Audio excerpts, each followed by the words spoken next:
Je suis Julie Fache, je dirige la compagnie J'ai vu Louisa et je suis auteure et porteuse du projet qui porte le même nom, J'ai vu Louisa. Pendant plusieurs années, voilà, je me suis formée dans la boîte noire du théâtre, à rencontrer des textes, des intervenants, à rencontrer ma comédienne, le collectif. Après ces années de formation, j'ai eu envie d'extérieur. J'ai été appelée plus par les espaces non dédiés, les publics aussi, qui n'allaient pas forcément dans les salles, qui allaient aussi les gens qu'on croise tous les jours dans la rue. Donc de plus en plus, j'ai basculé vers le théâtre plutôt qui avait lieu dans l'espace public, mais aussi la danse et la marionnette. Le projet actuel, J'ai vu Louisa, il est quand même nourri de plusieurs années de voyage, où à un moment donné, toujours dans cet esprit un peu de rencontre avec l'extérieur, des cultures, des paysages, j'ai pris mon sac à dos avec une envie de muscler ma comédienne, si je raconte des histoires, si je joue des émotions, c'est aussi parce que j'ai rencontré un peu la vie, j'ai rencontré un peu le monde. Pendant ces plusieurs années de voyage, ça m'a donné le goût à l'itinérance,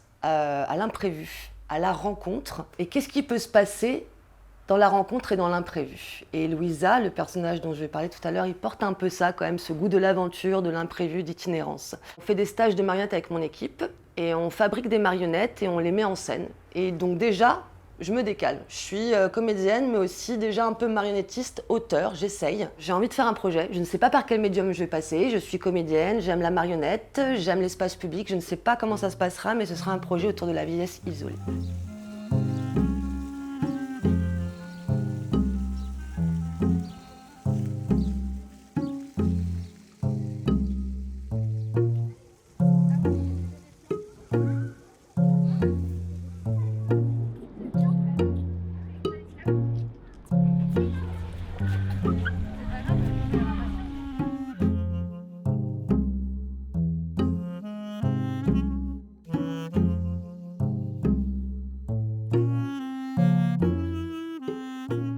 J'ai envie de créer du coup un projet qui questionne quelle place, quel temps on accorde à nos aînés, comment on recrée du lien intergénérationnel. Pendant le confinement, je cherche et je rencontre sur internet les marionnettes de Natacha Belova, des marionnettes réalistes à corps porté.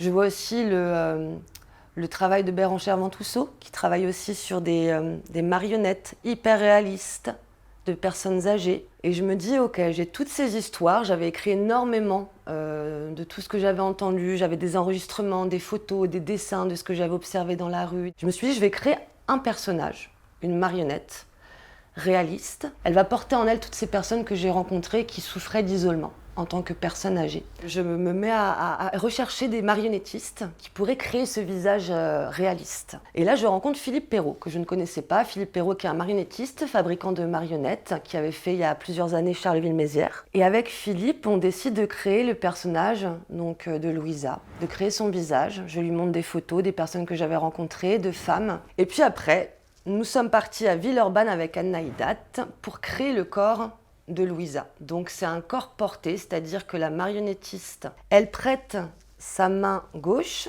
qui devient celle de Louisa, la main droite est dans la tête, et les pieds parfois, mes pieds, deviennent les siens.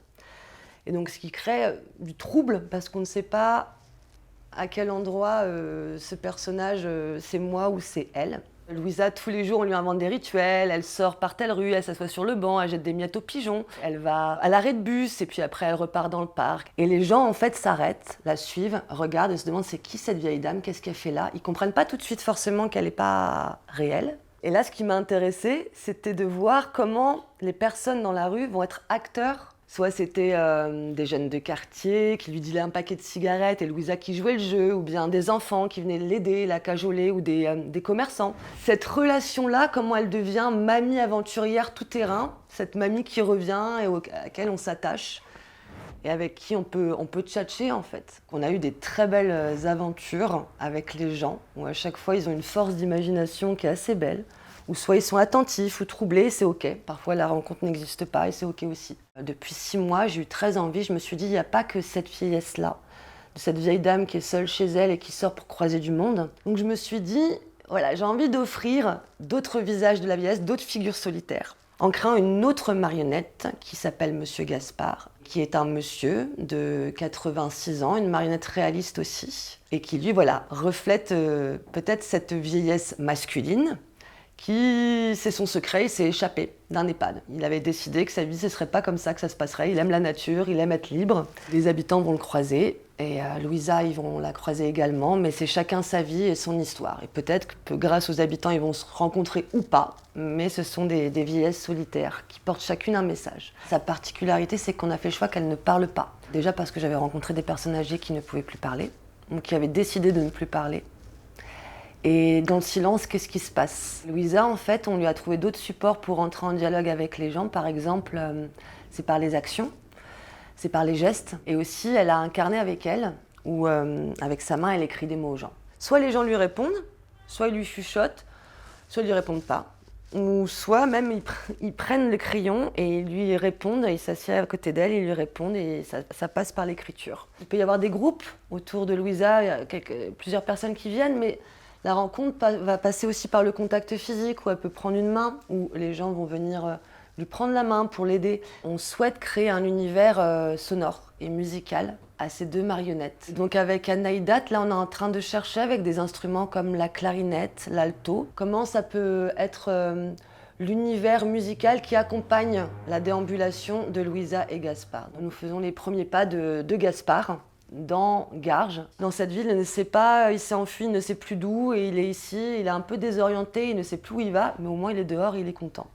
Donc ça, c'est une intention de jeu qui n'est pas la même que celle de Louisa, qui elle a décidé de sortir pour clairement rencontrer les gens. Les personnes qu'on croise dans la rue, les jeunes de quartier, les familles, les femmes, les hommes, les vieux monsieur, les vieilles dames, sont des super regards extérieurs. Ils nous renvoient où est-ce qu'on pourrait réajuster la marionnette, qu'est-ce que ça leur fait dans le réalisme, là où ça a des failles, parce qu'on est en train de chercher, donc ils commentent. Et puis surtout aussi, qu'est-ce que ça fait comme émotion? Surtout, nous, ce qui nous touche, c'est quand on nous dit, par exemple, c'est la première fois que je vois, dans un quartier comme celui de Garches, c'est la première fois que je vois une marionnette comme ça. Comme je disais, quand j'étais comédien en train de me former, de ne pas jouer que dans les lieux clos, et de comment ça s'ouvre, et nous, on va rencontrer aussi les gens partout. Par la suite, on est en train de se questionner sur la naissance d'autres futures marionnettes, de faire exister plusieurs personnages, plusieurs figures solitaires qui prennent de la place dans les quartiers me plaît énormément. Donc peut-être un trio qui va arriver,